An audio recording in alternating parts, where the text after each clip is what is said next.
Hi all, welcome back to లేఖ talks. నేను లేఖ. అందరికీ నమస్కారం. ఈరోజు నేను ఇంట్లోనే చాక్లెట్స్ చేశాను. వీటికైతే పేరు మీరే పెట్టాలి, స్టఫ్డ్ డేట్స్ అనాలా లేకపోతే డేట్ అండ్ నట్ చాక్లెట్స్ అనాలా అని. కానీ హెల్త్కి 100% చాలా మంచివి, చాలా చాలా టేస్టీగా కూడా ఉన్నాయి. మీరు కూడా ట్రై చేయండి. నేను ఫస్ట్ టైం ట్రై చేశాను, సూపర్ యమ్మీగా వచ్చాయి. పిల్లలకు కూడా బాగా నచ్చుతాయి. ప్రాసెస్ అయితే చాలా ఈజీ. అమూల్ డార్క్ చాక్లెట్ తీసుకున్నాను, పెద్ద చాక్లెట్ ఉంటుంది కదా, దాంట్లో ఒక హాఫ్ పౌడర్ షుగర్ వేసాను. డబుల్ బాయిలింగ్ మెథడ్లో దీన్ని బాయిల్ చేస్తున్నాను. సో చాలా క్రీమీగా థిక్గా ఉంటుంది కదా ఆ డార్క్ చాక్లెట్. అందుకని చెప్పేసి కొంచెం కొంచెం మిల్క్ యాడ్ చేసి దాన్ని ఇలా కంటిన్యూస్గా తిప్పుతూ ఉంటే అది లూజ్ అవుతుంది అనమాట. అట్లా స్పూన్కి పట్టుకోకుండా మనం ఇలాగా కిందకేస్తే కొంచెం ఈజీగా జారి బౌల్లో పడాలి. అప్పటిదాకా మనం కొంచెం కొంచెంగా మిల్క్ యాడ్ చేసుకోవాలి. మనకి అర్థం కాలేదు అనుకుంటే మధ్యలో మనం టెస్ట్ చేసుకోవచ్చు. ఒక బాదం పప్పు అయినా లేకపోతే ఒక ఖర్జూర పండు అయినా ఈ చాక్లెట్లో వేసి తీస్తే ఆ చాక్లెట్ అనేది దానికి అంటుకొని ఉండాలన్నమాట. అలా వస్తే మనకు కరెక్ట్ కన్సిస్టెన్సీ వచ్చినట్టు. ఎక్కువ లూజ్ అయిపోయినా కారిపోతూ ఉంటుంది. ఇలా టైట్గా ఆయిలీగా ఉన్నా అప్పుడు అది పట్టుకోదు. సో ఇదే మనకు గుర్తు అనమాట, అది కరెక్ట్ కన్సిస్టెన్సీకి వచ్చింది అని తెలుసుకోవటానికి.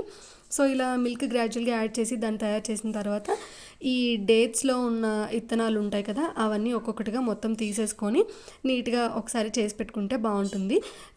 మధ్యలో నేను అయితే డ్రై రోస్ట్ చేసిన బాదం పప్పులు పెట్టాను. సో నేనైతే దీనికోసం ముందే డ్రై రోస్ట్ చేసుకున్నాను అనమాట కొన్ని బాదం పప్పుల్ని. మీరు కావాలనుకుంటే జీడిపప్పు అయినా పెట్టుకోవచ్చు, బాదం పప్పులు అయినా పెట్టుకోవచ్చు, లేదు అంటే ఇట్లాగా కాంబినేషన్లా కూడా పెట్టుకోవచ్చు. ఎందుకంటే డేట్స్ కొంచెం పెద్దవే కాబట్టి ఒక కాజు, ఒక జీడిపప్పు, లేదంటే ఒక కాజు, ఒక పిస్తా అట్లా కూడా పెట్టుకోవచ్చు. అంటే it is their own choice అనమాట, ఎవరిష్టం వాళ్ళది కదా. అట్లాగా నాకైతే డ్రై రోస్ట్ చేసిన బాదం అంటే చాలా ఇష్టం. సో అందుకని చెప్పేసి డేట్స్ అన్నీ ఒలిచిపెట్టుకున్న తర్వాత ఈ బాదంని చాక్లెట్ సిరప్లో ముంచి వీటిలో స్టఫ్ చేయాలన్నమాట మనం.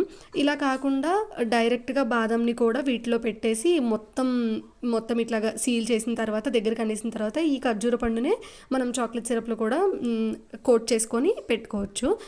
కాకపోతే ఏంటంటే కొంచెం చాక్లెట్ ఫ్లేవర్ ఎక్కువ తగలాలి, కొంచెం యమ్మీగా ఉండాలి అనుకుంటే ఇట్లా బాదంని కూడా ఇందులో చాక్లెట్ సిరప్లో ముంచి పెట్టుకోవాలి. సో నేనైతే బాదంని ఆల్రెడీ రోస్ట్ చేసి పెట్టుకున్నాను. చల్లగా అయిపోయిన తర్వాత ఇందులో ముంచి, ఈ చాక్లెట్ సిరప్లో ముంచి ఈ డేట్స్ మధ్యలో పెట్టి సీల్ చేయాలి. కొంచెం వేడిగా ఉంటే ఏంటంటే మెత్తగా ఉంటుంది అనమాట బాదం. మనకి డ్రై రోస్ట్ చేసిన బాదం చల్లగా ఆరిపోతేనే క్రంచీగా ఉంటుంది. సో ఇట్లా ఒక కవర్ మీద కానీ బటర్ పేపర్ మీద కానీ పెట్టుకోవాలి మన చాక్లెట్స్ని. ఇలా చాక్లెట్ సిరప్లో ముంచి లైట్గా ముంచితే చాలు. నేనైతే కొంచెం ఎక్కువ ముంచేసరికి ఆ చాక్లెట్ క్రీమ్ అనేది పక్కన కారుతూ అట్లా ఉందన్నమాట. సో నార్మల్గా జస్ట్ అలా కోట్ చేస్తే చాలు, సరిపోతుంది. చాలా డేట్స్కి వచ్చేది, కానీ నేను కొన్ని డేట్సే తీసుకున్నాను.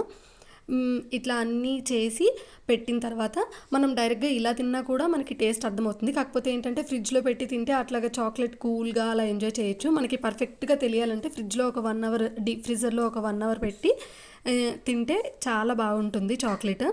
సో నేనైతే ఇట్లాగా ఒక 6-7 డేట్స్ తీసుకున్నాను అంతే. వీటన్నిటిని ఇలా జాగ్రత్తగా ఈ చాక్లెట్లో కోట్ చేసి పెట్టేస్తే మనకి చాక్లెట్స్ రెడీ అయిపోతాయి. హెల్త్కి మంచిదే. ఇంకా ఇవి తినడం వల్ల మనకి బెనిఫిట్సే, కానీ చాక్లెట్ తినడం వల్ల ఇట్లా షుగర్ పెరిగిద్ది అది ఇది అంటారు కదా, అట్లాంటివి తక్కువ ఛాన్సెస్ ఉంటాయి. హెల్తీగా ఇంట్లోనే చేసుకోవచ్చు. బయట కొనాలంటే వీటికే చాలా రేట్ పెట్టాల్సి ఉంటుంది.